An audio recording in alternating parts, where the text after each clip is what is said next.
Welcome everyone. आपके अपने channel English student पर वेलकम है। चलिए आज हम इम्पॉर्टेंट रूल देखते हैं। ग्रामर के बहुत सारे ऐसे रूल्स होते हैं ना कि जो हम जब डिटेल में पढ़ रहे होते हैं तो पढ़ते हैं तो हमें चीज़ें कम थोड़ी सी हम स्किप कर जाते हैं। समझ में तो आती है बट हम स्किप हो जाता है। तो मैंने सोचा है कि एक एक रूल मैं आप लोगों को अब करवाती चलूँगी रेन एंड मार्टिन की प्रैक्टिस के साथ में। देखिए फर्स्ट वर्ड है यहाँ पर everybody everything, nobody nothing, somebody something, anybody anything, someone everyone no one. तो सबसे पहले हमें जानना तो ये है कि ये कौन सा पार्ट ऑफ स्पीच है। तो ये पार्ट ऑफ स्पीच कौन सा है आप सबको क्लियरली समझ में आ रहा है कि जैसे मैं अगर बोलूँ कि स्टूडेंट है ना या डॉक्टर्स टीचर्स, तो उनके प्लेस पर आप किसको रिप्लेस कर सकते हो, एवरीबडी या समबडी या समवन को रिप्लेस कर सकते हैं ना। तो ये हमारा क्या है, ये जो पार्ट ऑफ स्पीच हमारा है ये पार्ट ऑफ स्पीच प्रोनाउन है। पार्ट ऑफ स्पीच ये क्या है, ये सारे हमारे प्रोनाउंस हैं। क्लियर। ये जब हमारे सारे प्रोनाउंस हैं तो अब हमें ये भी देखना है कि इनकी कैरेक्टरिस्टिक क्या होती है। एक तो सबसे पहले हमें ये पता है कि ये नाउन के प्लेस पर यूज़ होते हैं एंड सेकेंड ये क्या होते हैं, पार्ट ऑफ स्पीच होते हैं। ये सिंगुलर और प्लूरल में होते हैं। हमारे जितने भी पार्ट ऑफ स्पीच है उसमें जो सिंगुलर और प्लूरल में चेंज होते हैं वो कौन कौन से हैं, एक तो नाउन है, प्रोनाउन है और एक वर्ब होता है। ये तीनों ऐसे हमारे पार्ट ऑफ स्पीच हैं जिनको हम क्या कर सकते हैं, जिन्हें हम सिंगुलर और जिनका हम सिंगुलर और प्लूरल दोनों बना सकते हैं। तो हमारा यहाँ प्रोनाउन है, इसको भी हम सिंगुलर और प्लूरल बना सकते हैं। अब मेन ध्यान अब ये रखना है, अभी अगर आपको समझ में नहीं आ रहा होगा तो मैम ये क्यों बता रही हैं, अभी आप जब एग्जाम्पल देखेंगे ना तो समझ में आएगा। देखिए जो ये सारे जो हमारे यहाँ पर जितने भी वर्ड्स हैं ना ये सारे हमारे सिंगुलर हैं, ठीक है ना। कभी भी आपको ये वर्ड्स देखने को मिलते हैं तो ये हमारे सिंगुलर वर्ड्स हैं। और ध्यान रखिएगा कि जब सिंगुलर नाउन या प्रोनाउन होता है तो उनके साथ जो वर्ब आता है वो भी क्या होता है, वो भी सिंगुलर होता है। इसलिए हम प्रोनाउन या सब्जेक्ट लिख सकते हैं ना कि सब्जेक्ट अगर हमारा सिंगुलर होगा, सब्जेक्ट क्या होगा, सब्जेक्ट अगर सिंगुलर है तो वर्ब भी हमारा क्या होगा, वर्ब भी हमारा सिंगुलर हो जाएगा। क्लियर। एंड सब्जेक्ट हमारा प्लूरल है, सेकंड सब्जेक्ट अगर प्लूरल है तो वर्ब भी हमारा कैसा होगा, वर्ब भी प्लूरल होगा। ये ध्यान रखना है। अभी आगे चीज़ें आपको समझ में आएगी, बहुत हौच पौच हो रहा है ना, ठीक है ना। क्लियर समझ में आ जाएगी, बस पेशेंस के साथ आप मेरे साथ वीडियो में बने रहिएगा, आपको चीज़ें बिल्कुल क्लियर हो जाएंगी। अब देखिए हम एग्जाम्पल देखते हैं। देखिए शॉर्ट में समझा रहे हैं ना आपको, इसलिए हम अब सीधे एग्जाम्पल पर आते हैं। फर्स्ट एग्जाम्पल है एवरीबडी इज और are ready to his their work. तो यहाँ देखिए एवरीबडी है तो एवरीबडी जो होता है वो किसको इंडिकेट करता है, सिंगुलर को इंडिकेट करता है। तो यहाँ पर जो ऑप्शन हमारा दिया है इज और आर, तो इसमें से बताइए क्या होगा, यहाँ पर हमारा आर होगा या इज होगा। यहाँ पर देखिए ये होगा इज, क्योंकि जो हमारा ये प्रोनाउन है ये क्या है, ये सिंगुलर है। जब ये सिंगुलर है तो इसके साथ जो वर्ब आएगी वो भी सिंगुलर की आएगी। एंड आगे देखते हैं ready to his their work. तो यहाँ देखिए हीज और देयर है तो यहाँ भी अब आपको क्लियर हो गया कि इसके साथ जो हमारा पॉजेसिव प्रोनाउन आएगा वो भी सिंगुलर होगा। बट एक चीज़ और आप ध्यान में रखिएगा, हमारा आंसर ये वाला हो जाएगा क्योंकि पॉजेसिव प्रोनाउन सिंगुलर है।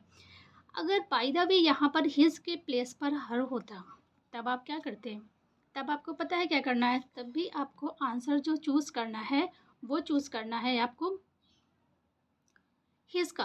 क्योंकि जब भी किसी भी नाउन या प्रोनाउन में जेंडर क्लियर नहीं होता है तो उसके प्लेस उस पर हम किसको प्रेफरेंस देते हैं, उसमें हम मेल मैस्कुलिन जेंडर को ही प्रेफरेंस देते हैं। क्योंकि पता है हमारा इंडिया क्या है मेल डोमिनेटेड कंट्री है, ठीक है ना। तो इसमें हम क्या करते हैं, हम जब सब्जेक्ट क्लियर ना हो, सब्जेक्ट का जेंडर क्लियर ना हो तो उसमें हम क्लियर कर जो है जो भी हमें देना होगा पॉजेसिव प्रोनाउन या कुछ भी जो हमारा दिया है उसे हम हमेशा मेल को हम प्रेफरेंस देंगे। अब सेकंड एग्जांपल देख लेते हैं।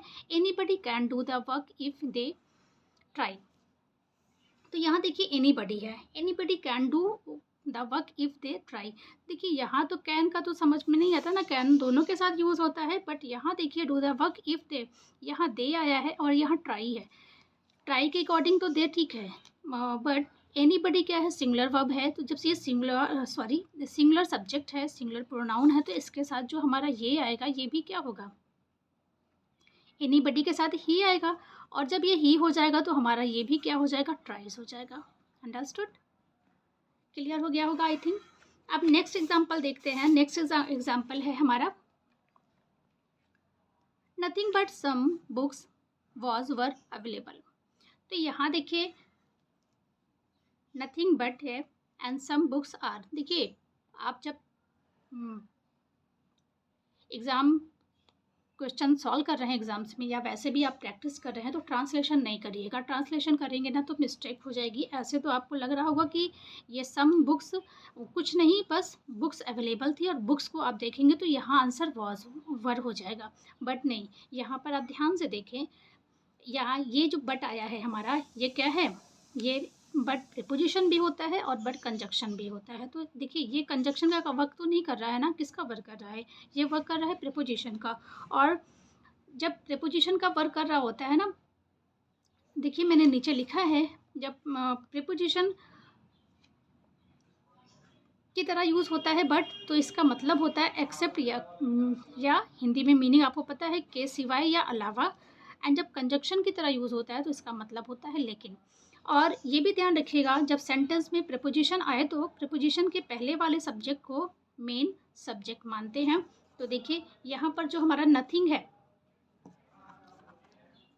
एक सेंटेंस ऊपर हो गया है, ये हमारा जो नथिंग है यहाँ पर, ये क्या है, ये क्योंकि यहाँ बट हमारा एज अ प्रीपोजिशन यूज़ हुआ है, तो इससे पहले जो सब्जेक्ट आया है वही मेन सब्जेक्ट है हमारा। तो इसके अकॉर्डिंग जब हम देखेंगे तो हमारा आंसर कौन सा सही होगा। यही सारे छोटी छोटी मिस्टेक्स ना हमें एग्जाम्स में होती है, ये हमारा करेक्ट हो जाएगा।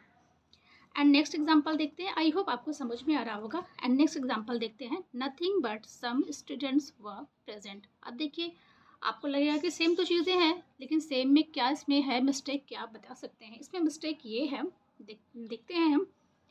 नथिंग है, नथिंग किसके लिए यूज़ होता है, नथिंग यूज़ होता है थिंग्स के लिए ना, सामान के लिए किसी यूज़ होता है। और यहाँ सम स्टूडेंट्स है, स्टूडेंट्स क्या है, पर्सन है। जब पर्सन का कंपैरिजन पर्सन से होना चाहिए, या तो यहाँ पर कोई थिंग होता तब तो ठीक था, बट यहाँ अगर स्टूडेंट्स है तो हम इसको तो नहीं बदल सकते हैं ना, हमें इसे चेंज करना होगा। और यहाँ पर क्या हो जाएगा, ये नो बडी हो जाएगा। क्योंकि ध्यान रखिएगा, कभी भी कंपैरिजन मैन को मैन से होता है, और पर्सन का पर्सन से होता है, और थिंग का थिंग से होता है। तो हमारा ये आंसर यहाँ पर ये हो जाएगा। नहीं तो देखिए अगर ऐसे हम देखते चलेंगे तो यहाँ लगेगा कि नथिंग के अकॉर्डिंग यहाँ सब्जेक्ट वॉज आया है, तो हमारा आंसर करेक्ट हो जाएगा। हमें ध्यान इन्हीं छोटी छोटी बातों का देना होता है, ठीक है। चलिए देखिए मैंने नीचे यहाँ लिखा भी है कि person compare to person and thing compare to thing. Last example देखते हैं, और बहुत ही, और ये ध्यान रखिएगा जितने भी मैंने यहाँ पर एग्जाम्पल्स लिखे हैं ना, ये सारे एग्जाम ओरिएंटेड है, इसका बहुत ध्यान रखिएगा। अब देखिए every section of the society is feeling the pinch of rising prices and corruption, no error. तो इसमें क्या होगा, सबसे पहले देखिए इसमें जो सभी जगह सही है, इसमें जो हमारा फर्स्ट ऑप्शन है इसमें ही करेक्शन है। करेक्शन इसमें क्या है, देखिए यहाँ पर एवरीवन है, और एवरीवन क्या है, यहाँ पर सेक्शन है, तो एवरीवन प्रोनाउन हो गया, और सेक्शन क्या हो गया, जहाँ भी जो भी वर्ड, किसी भी वर्ड के लास्ट में आपको TION दिखता है तो वो क्या होता है, TION किसी के लास्ट में दिख गया तो वो वर्ड क्या होता है, नाउन होता है, ठीक है ना। और नाउन के साथ में प्रोनाउन तो नहीं आता ना, आता है, नहीं आता है, ये आपको पता है, क्योंकि नाउन प्रोनाउन बना ही है, नाउन को रिप्लेस करने के लिए आया ही है ना। इसलिए ये एवरीवन हमारा नहीं होगा यहाँ पर, यहाँ हम वन को रिमूव कर देंगे, तो एवरी सेक्शन हो जाएगा, हमारा आंसर करेक्ट हो गया। आई होप आपको समझ में आ गया होगा। ऐसे ही वीडियोस देखने के लिए जो आपके लिए हेल्पफुल हो, यूज़फुल हो, आप हमारे जो है चैनल को पर विज़िट करिए और हमें आपको जो भी ऐसी चीज़ें लगती है कि मैं कुछ इम्प्रूव कर सकती हूँ, तो उसे भी मुझे कमेंट करिएगा। मैं अपने टीचिंग में और एक्सप्लेनेशन में और वे ऑफ टीचिंग में मैं इम्प्रूव करने की कोशिश करूँगी। और अगर आपको वीडियो थोड़ी सी भी हेल्पफुल लगती है, अच्छी लगती है, तो प्लीज़ कमेंट करके मुझे मोटिवेट ज़रूर करिएगा, क्योंकि आपके एक लाइक और कमेंट से ना मोटिवेशन मिलता है कि हम आगे आपके लिए और अच्छे अच्छे वीडियोज़ और अच्छे नॉलेजेबल इंग्लिश के और ग्रामर्स के रूल्स और टॉपिक्स लेकर आए। Thanks for watching.